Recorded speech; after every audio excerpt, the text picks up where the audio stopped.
யார் சினிமா பாட்டு எடுத்து நல்லா படிக்கிறானோ அவங்களாம் வரவேற்பு. அவங்கள தான் அதிகமாக மௌலூது ஓதுறதுக்கு அனுப்புவாங்க. நல்ல குரல் வளம், நல்ல பாடல் படிக்கிறாங்க, அவங்க தான் ஃபஸ்ட்டில் இருப்பாங்க, அவங்க தான் நல்லா சம்பாதிப்பாங்க. அந்த இதை வச்சு கூச்சமே இல்லாமல் அது சம்மந்தமாக கொஞ்சம் கூட சங்கடப்படாமலேயே வாங்கி தான் வைங்கன்னு சொல்லுவாங்க. இதெல்லாம் இருக்கணும் அப்படின்ட்டு. இது எங்களுக்கு தெரியாது. முன்னாடியே அஜத் மர்கள் பேசி வச்சுக்கிடுவாங்க. ஸ்வீட்டு, காரம், கறி குழம்பு இதெல்லாம் நிறையா முன்னாடியே வைப்பாங்க. வச்சு தான் மௌலூது ஆரம்பிப்பாங்க. மௌலூது ஓதி முடிச்சதுக்கு பிறகு தான் வீட்டில் உள்ள சின்ன பிள்ளைகளுக்கு கூட என்ன செய்வாங்கன்னா பசிக்க வச்சு அதுக்கு பிறகு என்ன செய்வாங்க கொடுப்பாங்க. நிறைய விதவிதமான உணவுகள் இருக்கும். அதைத்தான் நாங்கள் கண்களால் காமிப்போம். பார்த்துக்க, இதுதான் நம்ம என்ன செய்ய போகிறோம், அடுத்து இதெல்லாம் முடிச்ச பிறகு சாப்பிட போகிறோம், அடுத்து வீட்டை பார் எவ்வளோ பெரிய வீடு, நல்லா வருமானம் வரத்தான் செய்யும் சொல்லி இப்படிலாம் சைக்கினை காமிப்போம், கையை காமிப்போம். பாட்டு படிச்சுக்கிட்டே ஒரு பக்கம் சைக்கினைகளில் கண்களையும் விரல்களையும் பேசிக்கிறோம். பெரும் கொண்ட ஒரு புள்ளி. இப்படி இந்த நோக்கம்தான், இப்படி தான் ஓடிச்சு. அது ஓதுற காலத்தில் என்ன நம்ம சம்பாரிச்சோமோ வித்யாத்தின் மூலமாக, அசத்தியத்தின் மூலமாக சம்பாரிச்சோம். அதனால தான் இன்றைக்கி நிறையா ஆலிம்கள் அதை விட்டு என்ன செய்ய மாட்டேங்கிறாங்கன்னா வரமாட்டேங்கிறாங்க. அதான் நினைக்கிறேன். அஸ்ஸலாமு அலைக்கும் வரஹ்மத்துல்லாஹி வபரகாத்துஹு. என்னுடைய பெயர் ஃபக்கீர் முகமது மன்பை. நான் இப்போ தமிழ்நாடு தௌஹீத் ஜமாஅத்தினுடைய மதுரை மாவட்டம் திருமங்கலம் கிளையில் இமாமாக பணிபுரிந்து கொண்டிருக்கிறேன். நீங்கள் எந்த மதரசாவில் படித்தீங்க? எத்தனை ஆண்டுகள் படிச்சிருந்தீங்க? அந்த தகவல் கொஞ்சம் சொல்ல முடியுமா? கடலூர் மாவட்டம் லால்பேட்டை அப்படிங்கிற ஜாமியா மன்பவுல் அன்வார் அந்த மதரசாவில் படிச்சுட்டு வர்றவங்களுக்கு மன்பைன்னு சொல்லுவாங்க. லால்பேட்டைங்கிற ஊரில் இருக்கக்கூடிய தமிழகத்தினுடைய 2வது தாய் மதரசான்னு சொல்லுவாங்க. அங்கே ஓதி முடித்தேன். கிட்டத்தட்ட ஒரு 9 வருடங்களாக இந்த ஆலிம் படிப்புக்காக ஓதி முடித்தோம். வேறு ஏதாவது மதரசாக்களில் படிச்சிருக்கிறீங்களா? இந்த மதரசா தவிர்த்து அதுக்கு முன்னாலேயோ அல்லது அதுக்கு பின்னாலேயோ வேறு ஏதாவது மதரசாக்களில் படித்த அனுபவங்கள் உண்டா? வேறு மதரசாவை பொறுத்த வரைக்கும் சொன்னால் சுன்னத் ஜமாத் மதரசா தான். அதுவும் கூத்தாநல்லூரில் பெரிய பள்ளிவாசல் சின்ன மதரசா, சின்ன பள்ளிவாசல் பெரிய மதரசான்னு இருக்கும், 2 இருக்கும். அதில் பெரிய பள்ளிவாசல் இருக்கக்கூடிய சின்ன மதரசாவில் அங்கே ஒரு 2 வருஷம் ஓதணும். இப்படி 2-3 ஊர்களில் கடைசியாக அதிகபட்சமாக அதிக வருடங்களாக ஓதுனது லால்பேட்டைங்கிற அந்த மதரசாவில் தான் ஓதி முடித்தோம். இப்போ நீங்கள் சுன்னத் ஜமாத்து மதரசாவில் ஓதுனதாக சொல்கிறீங்க. இப்போ இந்த சுன்னத்துல் ஜமாத்து மதரசாக்களை பொறுத்த வரைக்கும் மௌலூது ஓதுறதுக்கெல்லாம் அங்கே அதிகமாக உங்களுக்கு சொல்லி கொடுத்துருப்பாங்க. அதே மாதிரி மௌலூது ஓதுறதுக்கும் உங்களை நிறைய இடங்களுக்கு கூட்டு போயிருப்பாங்க. அந்த அனுபவங்களை பற்றி கொஞ்சம் சொல்லுங்களேன். கண்டிப்பாக. அதாவது மௌலூது என்பது அடிப்படையான ஒரு அமல் மாதிரி இருந்துச்சு. வாழ்வாதாரத்துக்கு தேவையான ஒரு சம்பாத்தியமாகவும் இருந்துச்சு. எந்த அளவுக்குன்னு சொன்னால் நாங்கள் எதிர்பார்த்துட்டே இருப்போம். எங்கேயாவது மௌலூது ஓதுறதுக்கு கூப்பிட மாட்டாங்களா, கோட்டா ஒன்று போடுவாங்க. இந்த டீம்னு சொல்லிட்டு போடுவாங்க. டீமில் 2-3 டீம் இருக்கும்.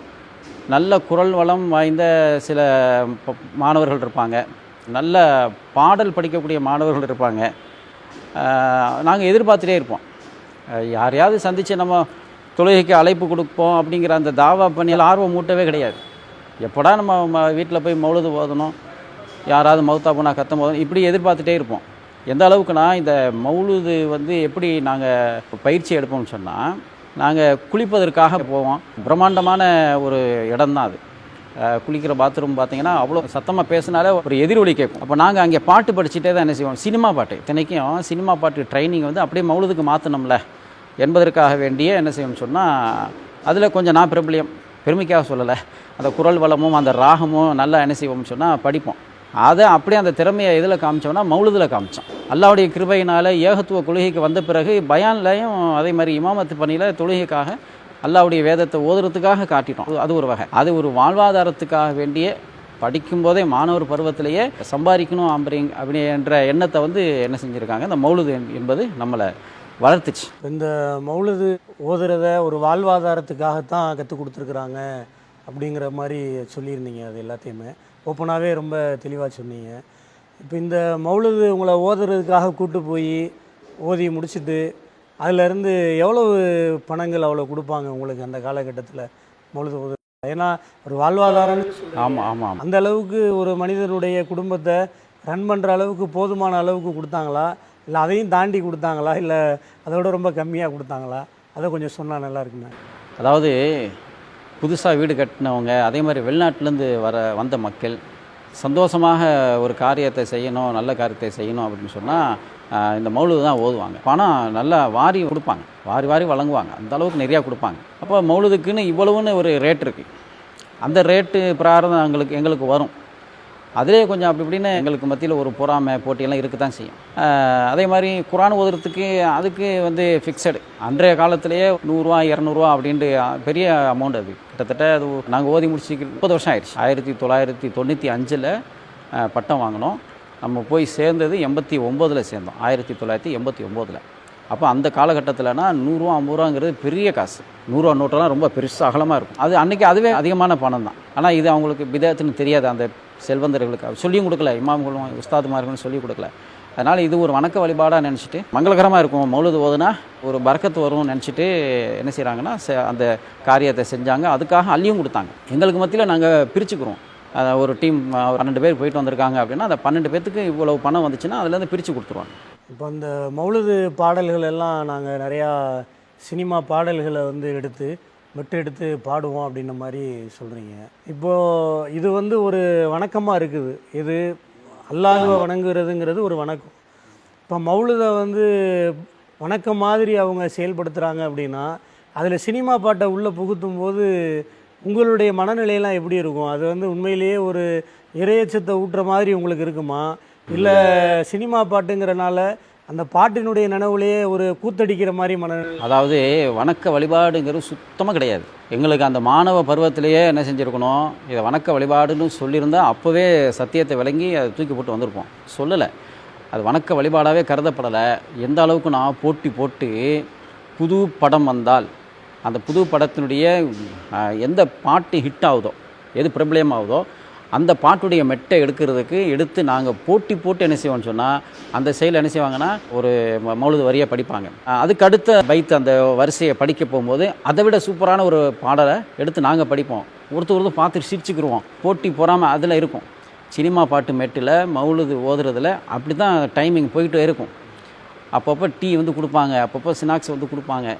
அப்படியே ஒரு மாதிரியாக போய்கிட்டே இருக்கும். ஆனால் எங்களுக்கு நாங்கள் அல்லாஹுடைய வேதத்தையும் தூதருடைய அந்த பொன்மொழிகளை நாங்கள் படிக்க வந்திருக்கிறோம், மதரசாவுக்கு வந்திருக்கோம், நாளைக்கு மக்களுக்கு அழைப்பு பண்ணி கொடுக்கக்கூடிய அழைப்பாளர்களாக வந்திருக்கோம். அந்த சிந்தனையே கிடையாது சுத்தமாக. இரையச்சம்ங்கிறதே இருக்காது. அதான் அங்கே கூத்தும் கும்மாலும் அந்த மாதிரி தான். இந்த மௌலுதுங்கிற பாடல் மூலமாக அங்கே 2 டீமுக்கு போட்டி பொறாமல் தான் இருந்துடும். இப்போ உங்களுக்கு புரியுது, இது நம்ம சினிமா பாடல்களை மெட்டெடுத்து நம்ம மௌலுதை இதை எடுத்து பாடுறோம். நமக்குள்ளே இரையச்சம்ங்கிறது இல்லை. அந்த இடத்துல நமக்கு சினிமா பாட்டை வச்சு ஜாலியாக ஒரு என்டர்டெயின்மெண்ட்டாக தான் நம்ம செய்கிறோங்கிறது.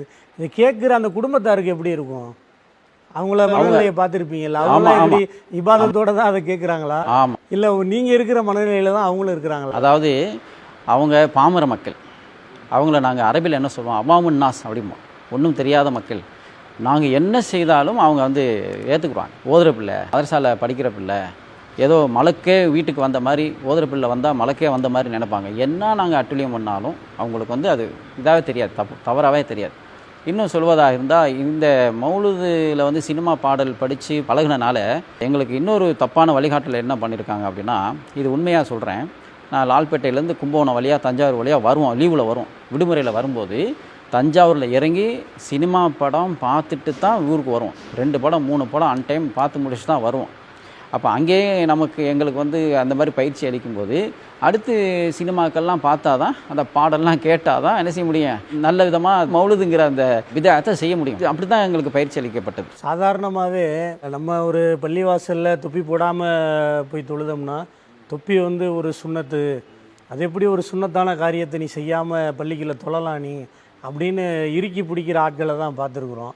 இப்போ மதரசாவில் படிக்கிற பசங்க சினிமாவுக்கு போய் பாடல்களை எல்லாம் பார்த்து அந்த பாடல்களை மெட்டு எடுத்து அதையும் மௌலுதா, அதுவும் பள்ளிவாசல்லே உட்காந்து சினிமா பாடல்களை பாடுறாங்களே. இமாம்கள் இதெல்லாம் யாராவது உங்களுக்கு தெரிஞ்சவங்களே, ஏன்னா எல்லா இமாம்களையும் நம்ம கெட்டவங்கன்னு சொல்லிட முடியாது, ஒரு சில நல்லவங்களும் இருப்பாங்க. அவங்க யாராவது உங்கள்கிட்ட இந்த மாதிரி இப்படி சினிமா பாட்டை எடுத்து இப்படி பாடுறமே இது ஹராமாச்சு, சினிமா ஒரு பெரிய ஆபாச கூத்துங்கிறதுல எந்த சந்தேகமும் இல்லை. அப்போ அப்படிப்பட்ட ஆபாச கூத்துலேருந்து ஒரு பாட்டை எடுத்து அதை இந்த மாதிரி வணக்கமாக்கி பள்ளியாசலில் பாடுறத உங்களுக்கு தெரிஞ்ச இமாம்கள் யாராவது அன்னைக்கு சுன்ன ஜமாத்தில் இருந்தவங்க எதுவும் கண்டிச்சிருக்கிறாங்களா? அதாவது இது கண்டிக்கலாம் கிடையாது. செய்யலாம், ஆனால் இப்படி செய்யக்கூடாது, நேரடியாக சினிமா பாட்டு என்ன செய்யக்கூடாது, படிக்கக்கூடாது, அதுதான் ஹராமு. நம்ம மெட்டை தானே படிக்கிறோம், அதோடைய அந்த இதைத்தானே ராகத்தை தானே எடுக்கிறோம். இப்போ குரானை கூட நம்ம என்ன செய்கிறோம், அல்ஹம்துலில்லாஹி ரப்பில் ஆலமீன் ராகமாக படிக்கிறோம்ல, அது மாதிரி தான் என்று எங்களுக்கு விளக்கம் சொல்லி எங்களை வந்து அதை அப்படியே அதிலேயே செயல்முறைப்படுத்த வச்சு விளக்கமே கொடுக்குறாங்களா உங்களுக்கு? ஆமாம், அப்படியே இப்போ ராகமே எடுக்கிறோம் அப்படின்னா சினிமாவை பார்க்காம ராகம் எடுக்க முடியாதுல்ல. நீ எப்படி சினிமா பார்க்கலான்னு எந்த ஒரு ஆலிமும் கண்டிக்கலையா மாணவர்களை? கிடையாது, கண்டிப்புக்கு அங்கே வேலையே இல்லை. யார் சினிமா பாட்டு எடுத்து நல்லா படிக்கிறானோ அவங்களாம் வரவேற்பு. அவங்கள தான் அதிகமாக மௌலூது ஓதுறதுக்கு அனுப்புவாங்க. நல்ல குரல் வளம், நல்ல பாடல் படிக்கிறாங்க, அவங்க தான் ஃபஸ்ட்டில் இருப்பாங்க, அவங்க தான் நல்லா சம்பாதிப்பாங்க அந்த இதை வச்சு. மற்றவங்களாம் லேட்டாக தான் அனுப்புவாங்க, அந்த கோட்டா பிரகாரம் அனுப்புவாங்க. அதிகமாக அனுப்புறது யாரை அனுப்புவாங்கன்னா, யாருக்கு நல்லா பாட தெரியுமோ அவங்கள தான் அனுப்புவாங்க. இப்படி தான் இருந்துச்சு. இன்னும் வந்து அவங்கள ஒரு என்ன சொல்லுவாங்க, இன்னும் புஷ் பண்ணி தான் செய்வாங்களே தவிர இப்படிலாம் செய்யாதீங்க, நிறுத்துங்க அப்படின்னு சொன்னது கிடையாது. இப்போ ஏகத்துவ பிரச்சாரத்துக்கு பிறகு தான் கொஞ்சம் அட்டைக்கு வாசிக்கிற மாதிரி தெரியுது. இந்த மௌலுது நீங்கள் சொல்லிட்டீங்க, நம்ம ஓதுனதெல்லாம் நம்பிக்கை அடிப்படையில் கிடையாது, ஒரு வருமானம், இன்னொன்று அதில் இறை நம்பிக்கைங்கிறது கிடையாது அப்படி மாதிரி சொல்லிட்டீங்க. எப்படி இதிலிருந்து விடுபட்டீங்க? அல்லாஹ்வுடைய கிருபையினால் ஓதுகின்ற காலத்திலேயே எனக்கு இந்த தௌஹீது சிந்தனை வந்துச்சு. அப்போவே விரல் அசைச்சு தொழுதோம். எப்போ அப்படின்னா 6வது ஜும்ராங்கிறது பட்டம் வாங்குறதுக்கு முன்னாடி. 7வது ஜும்ரா முடிஞ்சோடனே பட்டம் கொடுத்துருவாங்க. 8வது ஜும்ரான்னு முடிஞ்சோடனே ஒவ்வொரு ஜும்ரா ஒவ்வொரு வருஷம், ஜும்ரானா வகுப்பு. அப்போது 8வதுங்கிறது மேல் மிச்சமாக கூடுதலான ஃபாசில்பாங்க, மேல் மிச்சமான தொழுகைங்கிறவங்க. அது மாதிரி மேல் மிச்சமான ஒரு வருஷம் படிப்போம், 8 வருஷம். அப்போ அந்த 6வது வருஷம் படிக்கும்போதே விரல் அசைச்சு தொழுதேன். அப்போ மாணவர்கள்லாம் போய் கம்ப்ளைண்ட் பண்ணுறாங்க. அப்போது திருநெல்வேலி பேட்டையில் இருக்கக்கூடிய அப்துல் ரஹ்மான் அசீத் தான் அவங்க இருந்தாங்க, ஆசிரியராக இருந்தாங்க. அவங்கள்ட்ட கம்ப்ளைண்ட்டு போச்சு, ஏன் இந்த மாதிரி செஞ்ச அப்படின்னு கேட்கும்போது நான் சொன்னேன், நான் ஷாஃபியாக மாறிட்டேன். ஏன்னா ஹனஃபி தான், நாங்கள் மதுரையில் இருந்து இப்போ பிறந்து வளர்ந்ததுனால நாங்கள் வந்து ஹனஃபி தான். எங்கள் அத்தா வந்து அப்படி தான் சொல்லி வளர்த்தாங்க. அப்போ ஹனஃபிலேருந்து நான் ஷாஃபியாக மாறிட்டேன், அப்போவே சொல்லிட்டேன். அப்போ எதுவுமே அவங்களால பேச முடியாது, எதுவும் பேசவும் கிடையாது, எதுவும் சொல்லவும் இல்லை. இப்படி தான் எனக்கு வந்து ஒரு சிந்தனை வந்துச்சு, விரலசிச்சு தொழுதாங்க அப்படின்ட்டு. எப்படி எனக்கு கிடச்சிச்சின்னு சொன்னால், நாங்கள் வந்து இந்த கேசட்டில் வந்து பயான் கேட்டோம். ஏகத்துவ பிரச்சாரம் அப்போல்லாம் கேசட்டை தான் வாக்மேன் போட்டு அதில் போட்டு தான் கேட்போம். அதில் கேட்டதில் தான் தௌஹீதினுடைய சில சிந்தனையாளர்கள் நம்ம மதுரையில் உள்ள காசிமாருத்தூரில் அலுவலகம் வச்சுருந்தாங்க. அந்த கேசட்டை வாங்கிட்டு போய் நான் கேட்குறது உண்டு. வீட்டில் விடுமுறையில் வரும்போது கேட்பேன். கேட்டு அதன்படி எங்களுக்கு வந்து இதுதான் சரிங்கிற மாதிரி தெரியுது. நபிகள் நாயகம் ஸல்லல்லாஹு அலைஹி வஸல்லம் அவங்க விரலசிச்சு தொழுதாங்க அப்படிங்கிறதுக்கு சஹியான ஒரு 9 ஹதீஸ் கிதாபுகளில் ஆதாரங்கள் இருக்குன்னு அப்போவே எனக்கு விளங்கிருச்சு. அப்படியே படிப்படியாக அதுக்கு பிறகு தான் 2000 வருஷத்தில் மதுரையில் தமுக்க மைதானத்தில் ஒரு மாநாடு. அந்த மாநாட்டில் வந்து தௌஹீது பிரச்சாரம் செய்யக்கூடிய தாயிக்களுடைய பேச்சுக்கள் ஒவ்வொன்றும் அப்படியே நச்சுன்னு அப்படி விளங்குச்சு, புரிஞ்சிச்சு எங்களுக்கு. எத்தனையோ ஹஜரத்மார்களுடைய பெரிய ஹஜரத்மார்களுடைய பயான்லாம் நாங்கள் கேட்போம். வந்தார்கள், சென்றார்கள், போனார்கள் அப்படின்னு சத்தம் தான் இருக்குமே தவிர விளங்காது, புரியாது. ஒரு தலைப்பில் நின்று பேச மாட்டாங்க. சேனல் மாற்றுற மாதிரி, டிவி சேனலில் மாற்றுற மாதிரி மாற்றி ஒவ்வொன்றா பேசுவாங்க, புரியாது. ஆனால் எனக்கு இந்த 2000 வருஷத்தில் தமுக்க மைதானத்தில் நடந்தபோது அப்போ வந்து எனக்கு என்ன பண்ண முழுசாகவே மாறிட்டேன். இந்த மாநாட்டில் கலந்து கொண்டு இருந்ததை தெரிஞ்சு சில அந்த சுன்ன ஜமாத்தில் சேர்ந்தவங்க வந்து அந்த மாநாட்டில் பேசப்பட்ட அந்த தலைப்பை நான் பேசினேன். இதுதான் ஒரு பெரிய விஷயம். தப்லீக் ஜமாத்தில் கஸ்து போவாங்க, போயிட்டு வந்து மக்ரிபுக்கு பின்னால் 10 நிமிஷம் பயான் பண்ணுவாங்க. ஹஜ்ரத் பயான் பண்ணுங்கன்னு சொன்னாங்க. நான் வந்து அங்கே பேசப்பட்ட அந்த ஏகத்துவ பிரச்சாரத்தை நான் மக்கள்கிட்ட பேசும்போது அங்கே ஒருத்தர் எழுந்துச்சு கேட்குறார், நஜாத்காரங்க மாநாட்டில் பேசுனதை நீங்கள் இங்கே பேசுகிறீங்க. அப்போ நான் சொன்னேன், அவங்க பேசுனது குரான் ஹதீஸ் பேசுனாங்க, அதுதானே நானும் பேசுகிறேன் அப்படின்னு சொன்னேன். இப்படி தான் நமக்கு இந்த சிந்தனை வந்துச்சு, தாவா பண்ணணும் அப்படிங்கிற ஒரு ஆர்வம் வந்துச்சு அல்லாஹ்வுடைய கிருபையினால். அதன் பிறகு நம்ம முழுசாகவே தாயாக, அழைப்பாளராக நம்ம இணைச்சிக்கிட்டோம். நீங்கள் இப்போ அந்த பள்ளியில் பயான் பண்ணீங்களே, அங்கே ஒரு எதிர்ப்பு கிளம்புச்சு, அந்த எதிர்ப்பு அதோட இதாகிடுச்சா இல்லை தொடர்ந்துச்சு? அதாவது எங்கே பண்ணேன்னா நல்லா திடீர் நகருடைய பள்ளிவாசல். ஒருத்தர் மட்டும் எதிர்த்தார், மற்ற எல்லா மக்களும் அவர் சரியாக தானே சொன்னார், கரெக்டாக தானே சொன்னாப்புல, அவர் வந்து தொப்பி போடக்கூடாதுன்னு சொல்லலையே. அதாவது தற்போது எதை எதிர்த்தாங்களோ அதை பற்றி பேசலை, பொதுவான விஷயத்தை, குரானில் உள்ள விஷயத்தை பேசினேன் அப்படின்னு சொல்லிட்டு மற்ற எல்லாருமே அமைதியாக இருந்தாங்க. ஒருத்தர் மட்டும் அவர் கொஞ்சம் அந்த அவங்க கொள்கையில் உறுதியாக இருப்பார் போல இருக்குது, அப்படிப்பட்ட ஆள் தான் அவர். சில பேர் இருக்க தானே செய்வாங்க, அவர் தான் எதிர்த்து சத்தம் போட்டார், மற்றவங்களாம் ஏற்றுக்கிட்டாங்க. இன்னொரு சம்பவம் நான் சொல்லணும். அதாவது இந்த மினானூர்தீன் பள்ளிவாசல் இருக்குது, அதுதான் எங்களுடைய ஜமாத்து பள்ளிவாசல். எங்களுக்கு ஓட்டு உரிமையெல்லாம் இருக்குது. நான் வந்து சுன்னத் ஜமாத்தில் இருக்கிறப்போ இதே மதுரையில் இதே சுங்கம் பள்ளிவாசலில் 5 நாள் ஒரு டெம்பரவரி இமாமாக இருந்தேன்.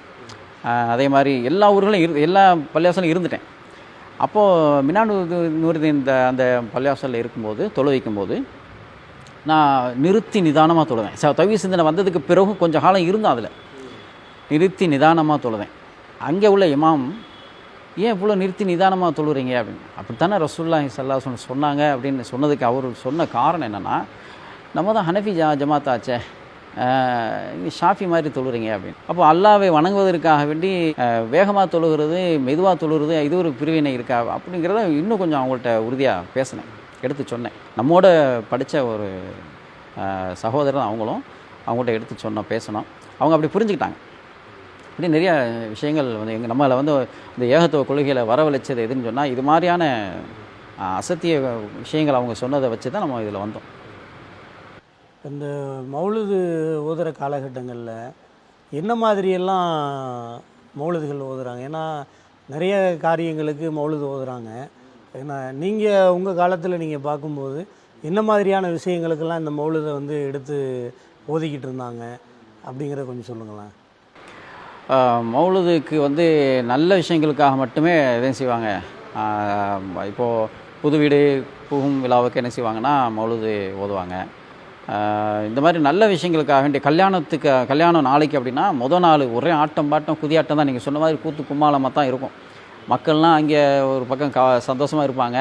நாம் வந்து இந்த மாதிரி மௌலுது ஓதி சந்தோஷமாக இருப்போம். இப்படியான விஷயங்களுக்காக வந்து என்ன செய்வாங்கன்னா மௌலுது ஓதுவாங்க. இப்போ இந்த மௌலுது சம்மந்தமாக இதுக்கெல்லாம் ஓதுறாங்க அப்படிங்கிறதெல்லாம் அழகாக சொன்னீங்க. இப்போது இந்த மௌலுது ஓதுறதுக்காக ஸ்பெசிஃபிக்காக நிறைய உணவு பதார்த்தங்கள்லாம் பயங்கரமாக தடபுடலாக தயார் பண்ணி வைக்கிறாங்க. இந்த மௌலுதுலேயும் கூட அந்த புத்தகத்திலே முன்னால் வந்து 1000 ஆட்டுத்தலை அவ்வளோ வைக்கணும், இது 2000 வைக்கணும், அது 3000 வைக்கணுங்கிறாங்களே. அந்த மாதிரி நீங்கள் மௌலுது ஓத போகிறப்போ உங்கள் அஜரத்துமார்கள் இல்லை யாராவது நாங்கள் வருவோம், என்னென்ன மாதிரிலாம் செய்யணும், இதெல்லாம் பண்ணி வைக்கணும் அப்படின்ற மாதிரி முன்னேற்பாடாக எதையாவது கேட்டு இது பண்ண அனுபவம் உண்டா? அதாவது கூச்சமே இல்லாமல் அது சம்மந்தமாக கொஞ்சம் கூட சங்கடப்படாமலேயே வாங்கி தான் வைங்கன்னு சொல்லுவாங்க. இதெல்லாம் இருக்கணும் அப்படின்ட்டு. இது வந்து எங்களுக்கு தெரியாது. முன்னாடியே அஜரத்மார்கள் பேசி வச்சுக்கிடுவாங்க. பேசுனதை வச்சு தான் மாணவர்கள் நம்மகிட்ட எங்களுக்குள்ளே பேசுனதை வச்சு தான் சொல்கிறோம். அந்த மாதிரி கூச்சம் இல்லாமல் கேட்பாங்க, என்னதை வைங்க அப்படின்னு. அதே மாதிரி நாங்கள் இருக்கிற அந்த கடலூர் மாவட்டத்தை பொறுத்த வரைக்கும் எல்லாம் வெளிநாட்டு மக்கள், வெளிநாட்டு சம்பாத்தியங்கிறனால அவங்க எல்லா விதமான ஸ்வீட்டு, அதே மாதிரி காரம், கறி குழம்பு இதெல்லாம் நிறையா முன்னாடியே வைப்பாங்க. வச்சு தான் மௌலுது வந்து என்ன செய்வாங்க ஆரம்பிப்பாங்க. மௌலுது ஓதி முடிச்சதுக்கு பிறகு தான் வீட்டில் உள்ள சின்ன பிள்ளைகளுக்கு கூட என்ன செய்வாங்கன்னா அதோடைய பரக்கத்தை அவங்க குழந்தைக்கு போகணுங்கிறக்க வேண்டிய வெயிட் பண்ணி இருந்து தான் பசிக்க வச்சு அதுக்கப்புறம் என்ன செய்வாங்க கொடுப்பாங்க. நிறையா விதவிதமான உணவுகள் இருக்கும். அதைத்தான் நாங்கள் வந்து என்ன செய்வோம்னு சொன்னால் பார்ப்போம். பார்த்துட்டு கண்களால் காமிப்போம், பார்த்துக்க இதுதான் நம்ம என்ன செய்ய போகிறோம், அடுத்து இதெல்லாம் முடிச்ச பிறகு சாப்பிட போகிறோம், அடுத்து வீட்டை பார் எவ்வளோ பெரிய வீடு, நல்லா வருமானம் வரத்தான் செய்யுன்னு சொல்லி இப்படிலாம் சைக்கினை காமிப்போம், கையை காமிப்போம். பாட்டு படிச்சுக்கிட்டே ஒரு பக்கம் சைக்கிணைகளில் கண்கள்லையும் விரல்களையும் பேசிக்கிறோம், பெருமை கொண்ட ஒரு புள்ளி. இப்படி இந்த நோக்கம்தான், இப்படி தான் ஓடிச்சு. முழுக்க ஒரு வீட்டில் போய் நம்ம விரும்புகிற ஒரு விஷயங்களை எல்லாம் எடுத்துக்கிற மாதிரி ஒரு நிலையில தான் அங்கே போகிறோமே தவிர இபாதத்துங்கிறது சுத்தமாக இல்லை. ஆமாம், அரபிலே பேசிக்கிறோம் நாங்கள். அரபி கொஞ்சம் ஓரளவுக்கு மற்ற விஷயங்களுக்கெல்லாம் பேச தெரியாது, அலுமி சுறாக்கு கூட அர்த்தம் தெரியாது. ஆனால் இந்த மாதிரி விஷயங்களுக்கு மட்டும் என்ன செய்வோம், மக்சது என்ன தெரியுமா, மக்சதுனா நோக்கம், நம்முடைய நோக்கம் என்ன தெரியுமா இதுதான் அப்படிங்கிற மாதிரி பாடல்களே பேசிக்கிறோம். சலாத்துனாரியா மார்க்கத்தில் இல்லாத இந்த சலாத்துனாரியா அதுக்காண்டி ஓதுறதுக்காக ஓதி முடித்து பட்டம் வாங்கினதுக்கு பிறகு இதே தெற்குவாசலில் கேரளாவை சேர்ந்த ஒரு ஆலிம் ஒருத்தர் இருந்தார்.